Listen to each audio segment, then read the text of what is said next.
Time to start on the NorCal 40B project. So I thought I'd give you a picture to remind you why we're here. We've decided to build in sections thanks to all the people who gave opinions about how to start, what they'd like to see, etc. So I've done just a little bit of pre-work. I found the PC board. I have found the schematic. I've decided to take the fact that it's a little after midnight and say this is going to be a short session. So tonight we're going to build the power supply, which is a jack, a switch, a protection diode, which there are 4 of. So when you look for those, it's the package of 4 if you don't want to get out the magnifying glass to read the number. There's 100 microfarad. The 0.1 microfarad caps are labeled 104. And the reason for that is that that's 1 0 with 4 zeros. That gives you 100,000. So if you write that out, that's picofarad. That's minus 12, minus 11, 10, 9, 8, 7, 6. That gives you 0.1 times 10 to the minus 6, or 0.1 microfarad. So that's our 0.1s. So I think we can go ahead and start building. I checked out the back panel of this radio. It actually solders onto the PC board, but it's not like you'd think, not like up on top. It's got solder pads here. And those are going to be, so when we put J4 in, which is here, let me temporarily put that in and show you how it would look. And I guess it would help if I flip the board over, wouldn't it? So let's flip the board over. Much better. Okay, so if we put J4 in, just drops in the 3 holes, then we have to make sure that when we do that, we end up with it sticking straight through the square holes. So it looks like it's fairly forgiving, as long as you get it on the board flat down to the board and make it sort of parallel with the back. I don't think the orientation of sort of how far back it sticks matters much. So we will solder 1 lead and then see if we can align it once we get 1 lead soldered. So I'll flip it over, put the jack in from the back, try to hold it with 1 finger, hold solder with the other 2 fingers, and see if we can get a connection on that lead. Something like that. I don't think I'll get burned.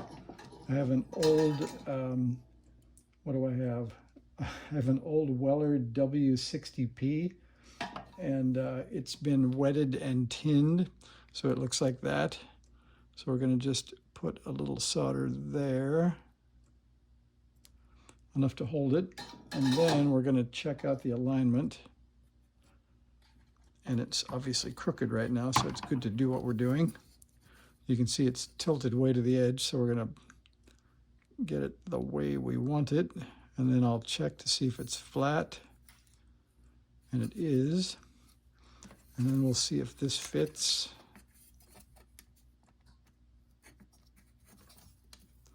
And it does, and that lines up so the solder pads are correct on the bottom. So I think that's a good spot to put it. We'll finish those other 2 joints and then finish the first one that we didn't finish much of. How much will that zoom? If you want to watch that action, we'll see.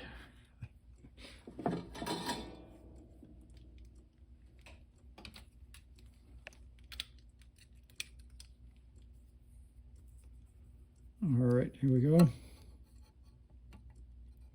Careful not to solder the one we tacked or it'll fall through, right?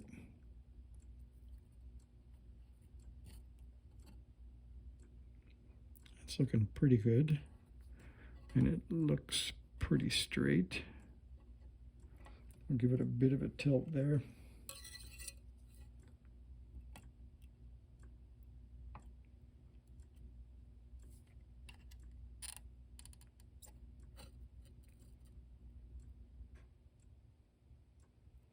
That's 2.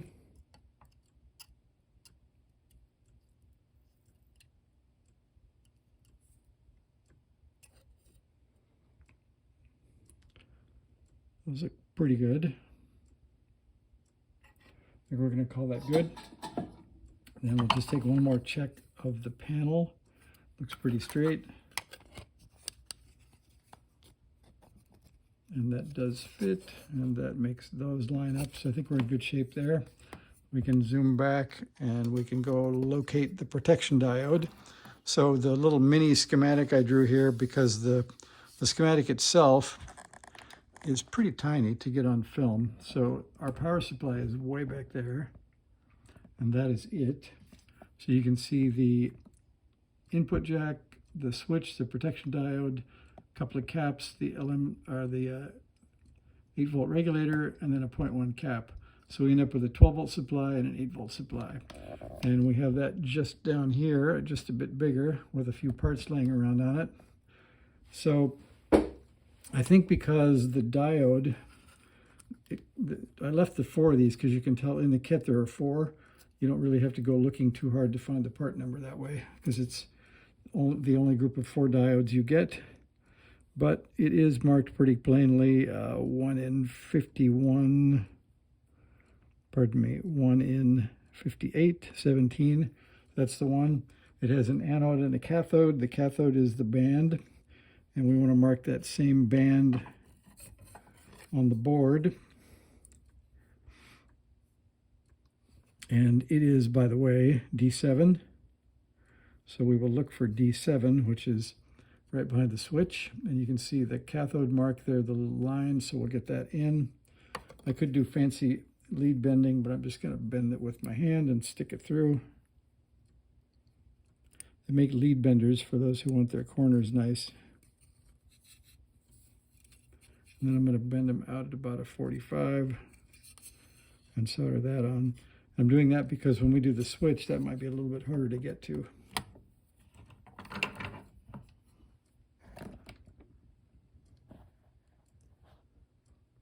Maybe we'll do one of these where you guys can watch me solder. And I think after a few of these, you will have had enough and say, you don't have to build the whole thing in front of us, but we'll see. So I'm going to build this or hold this on until I'm going to add solder until I see it wick down the hole. It usually takes about, I don't know what, 2 or 3 seconds until you can see it sort of pop and go down the hole.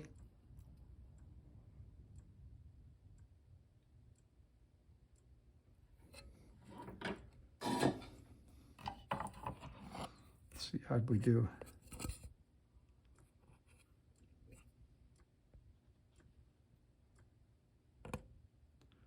Those look pretty good. They did come through and they have the right shape. Some people say, leave the octopus, we're going to cut them off as we go.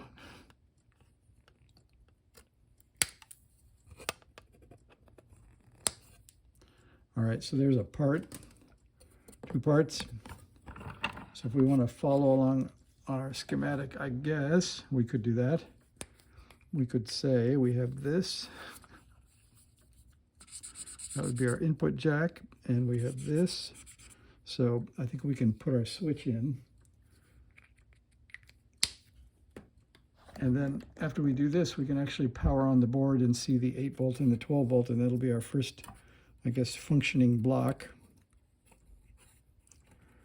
When I got this switch, I don't know if it was bent because I bent it or not, but anyway, I had to straighten the leads on this. I think it might have gotten squished a little bit in shipping or something. So that's how that looks. And I think it's pretty difficult to get crooked. It really fits nicely and pretty tightly. So we'll stick that in and solder it. In case you're wondering, I have an old pan of ice screwed to a cutting board that has rubber feet on the bottom of it. That's what I'm using on the top of the bench to hold this thing while we work. And I like that because I can turn it. I can turn it this way. I can flip it around. It moves kind of all the ways you want to. It isn't as rigid as a PC board holder. So that's what we're going to use. Okay, we're back to holding with 1 finger, soldering with 2 more fingers, and bringing the iron over here. I'll start with the mounting because they're pretty tight. I don't think I need to worry about alignment much. That might get a little hot if I'm not careful, but so far it's all right. You may have to come back for that.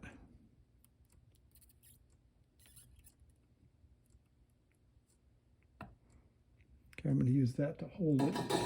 I'm going to check and see if we're flush. That looks pretty good. And it seems to work, so we'll go ahead and solder that in.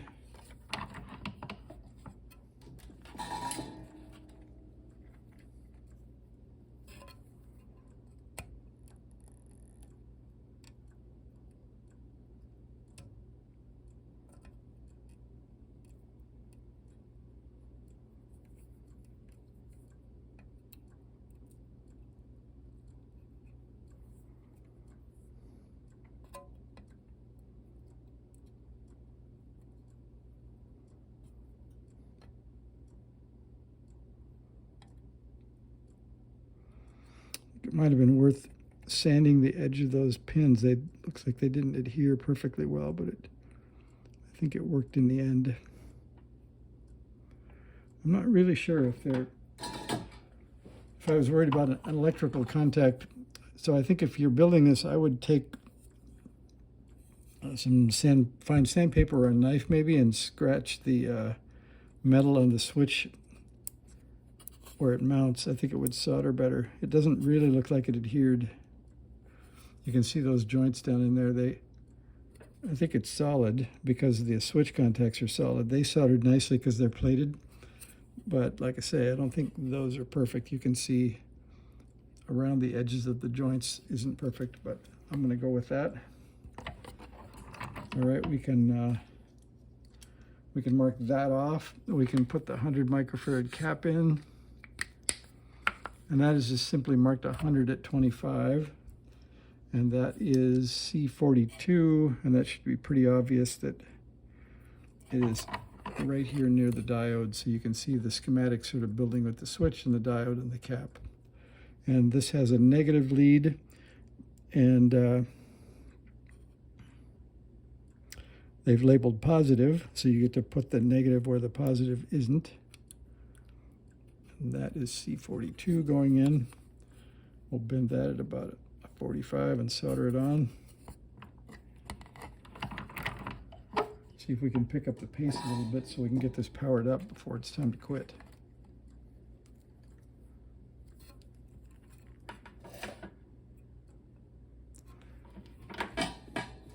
Junk on the iron.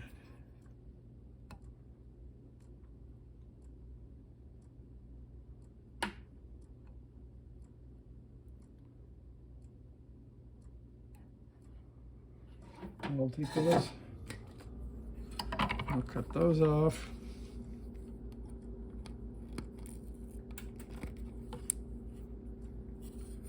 And then we'll mark that off on the schematic, and we'll go look for our 104 or 0.1 caps.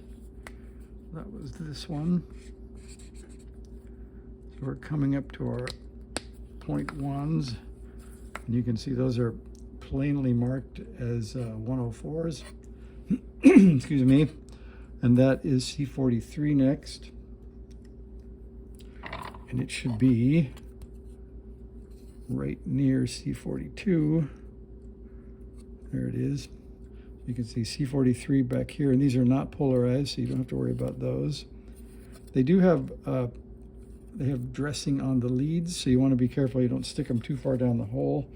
So I'm going to do that off camera and get that the right depth, and then I'll show you. That's a little tall.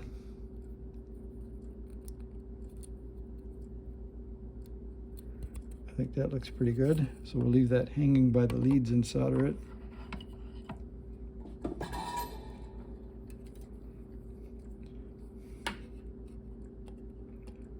So the big cap is for regulation, and the little caps are for RF bypass.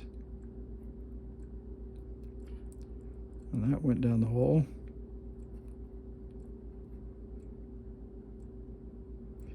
And that went down the hole.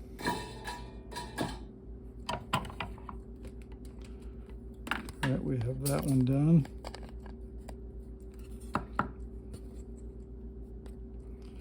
All right, there's the circuit so far. So coming up, we have U5, which is that is this, and you can see it's marked pretty plainly, I guess. Let's see if that'll focus.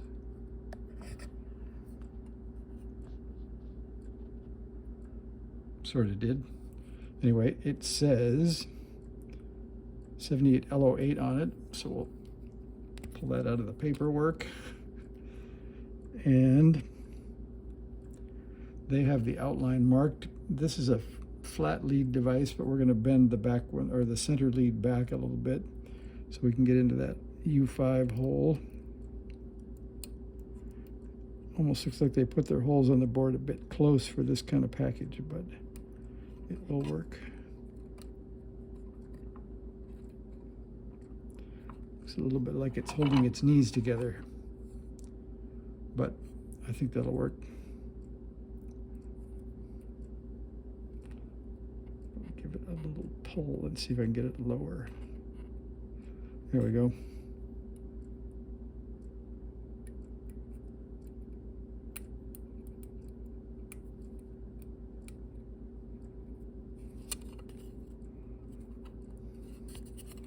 I think we can live with that. That's pretty low. Solder that in.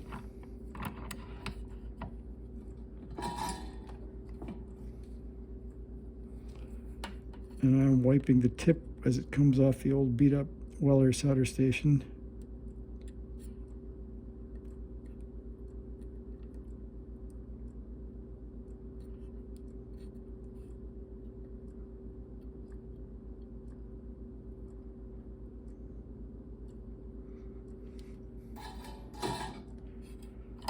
Let's see what we got on the other side.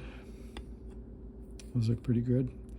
You're going to give me half credit for being a little bit crooked, but not that bad. I think I'm not going to bend it. I think it, we'll give it a B.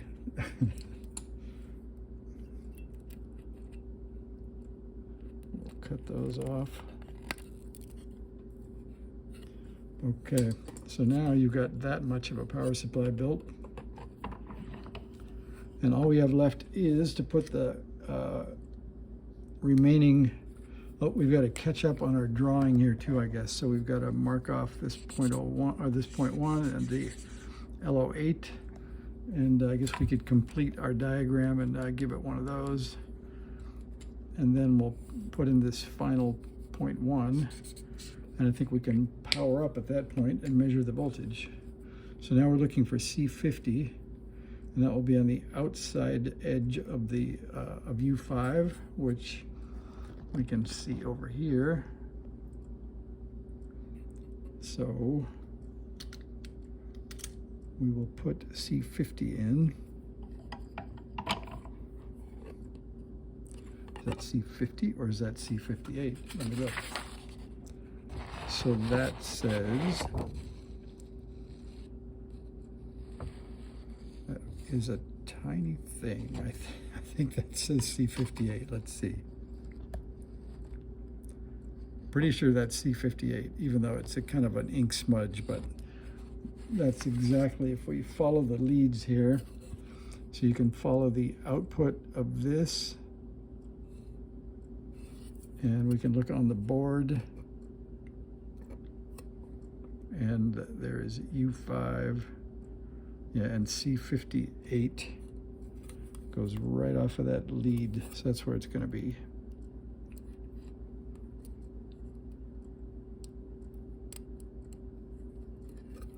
And I may not have lined that up the way you liked it, but we'll see how that goes. Those are about 45, and that hangs down pretty well.